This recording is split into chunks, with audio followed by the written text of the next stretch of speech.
Bien, vamos a ver entonces ahora cómo se genera una corriente alterna, en este caso monofásica. Bien, para ello vamos a valer de la ley de Faraday, la cual indica que en una bobina de n espiras sometida a una variación de flujo, delta phi sobre delta t, se induce una fuerza electromotriz, E. Esa fuerza electromotriz va a depender de cómo varíe el flujo. Acá tenemos un número de espiras que es fijo y según la variación de flujo es la fuerza electromotriz inducida. El signo menos que aparece en la expresión lo determina Lenz e indica, mejor dicho, el signo menos que esa fuerza electromotriz inducida se opone a las causas que la producen, o sea, se opone a la variación de flujo. Por lo tanto es una fuerza contraelectromotriz. Se opone a la variación instantánea. Esa es la característica que tiene la bobina, oponerse a una variación instantánea de flujo y de corriente. Bueno, ¿qué es lo que ocurre acá? Nosotros, fíjense, tenemos por norte, por lo sur. Cuando esto va girando a una velocidad omega, como está indicada aquí, pasa de un valor máximo a un valor cero, y luego pasa a un valor máximo negativo, y luego a cero. Entonces va a haber una inducción máxima en un sentido, en otro, y va a pasar por cero. Eso va a describir, luego que dio una vuelta, va a describir una senoide. Porque es similar a lo que ocurre en el círculo trigonométrico, cuando yo voy vinculando las proyecciones del radio con el ángulo. Las proyecciones del radio en el eje vertical, el ángulo descrito en el eje horizontal. Punto a punto tengo una senoide. Tenemos valor máximo positivo, valor máximo negativo y cruza por cero en estos puntos. Por lo tanto, cuando dio una vuelta el rotor del alternador, del generador, lo que hizo es describir una corriente alterna, senoidal. O sea que por cada vuelta es una corriente alterna senoidal. Por lo tanto, la cantidad de veces que digamos, la cantidad de ciclos que se producen va a depender de la velocidad, la cantidad de veces que da vuelta el rotor.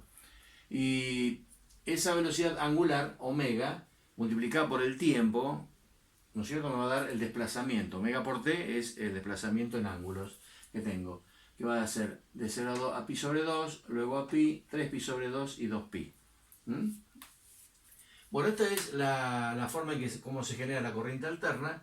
La expresión en función del tiempo es b es igual a b máximo por el seno de omega t, es una función senoidal, y b es aproximadamente e. La e que teníamos aquí de Faraday es aproximadamente la b. ¿Cuál es la diferencia entre e y b?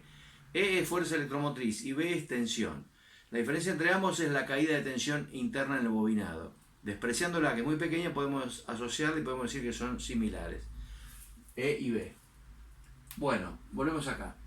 Entonces teníamos que esta es la forma de dibujar el ciclo de la senoide, y la forma de abreviarlo y llevarlo a una expresión más matemática sería a través de un diagrama fasorial. ¿Qué es un diagrama fasorial? Es un diagrama compuesto por fasores, y los fasores son vectores giratorios. O sea que el vector, que conocemos todas sus propiedades, lo estudiamos como un vector giratorio, es el fasor. Al vector lo podemos reemplazar o podemos representar por un número complejo. Por lo tanto, la corriente alterna la vamos a representar por número complejo. Y eso nos da una abreviación en cuanto a lo que es la complejidad matemática muy interesante. Nos vamos a manejar siempre con el valor eficaz. El valor eficaz de una corriente alterna es el valor máximo sobre raíz de 2. ¿Qué es el valor eficaz? Es el valor más importante que tiene una alterna. Es aquel valor particular de una corriente alterna que provoca la misma disipación de potencia que una corriente continua. O sea, es el promedio energético de la onda. Esta onda, que tiene un semiciclo positivo y un semiciclo negativo, acá entrega una energía, y aquí también, en cada semiciclo. Esas energías se suman.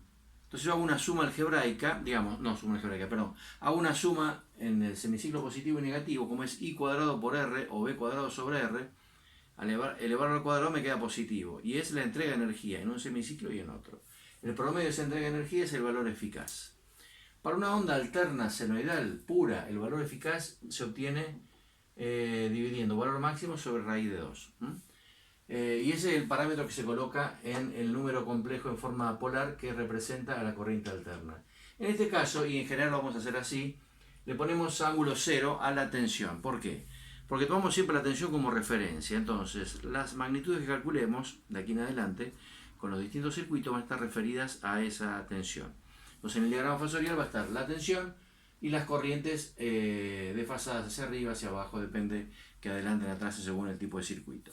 ¿Está bien? Bueno, esto es lo básico para entrar con el tema corriente alterna. Bien, en el próximo video vamos a ver otros valores particulares, porque el más importante es el eficaz, pero tenemos algunos valores particulares que también pueden ser interesantes y lo vamos a estudiar en el próximo video, como dije.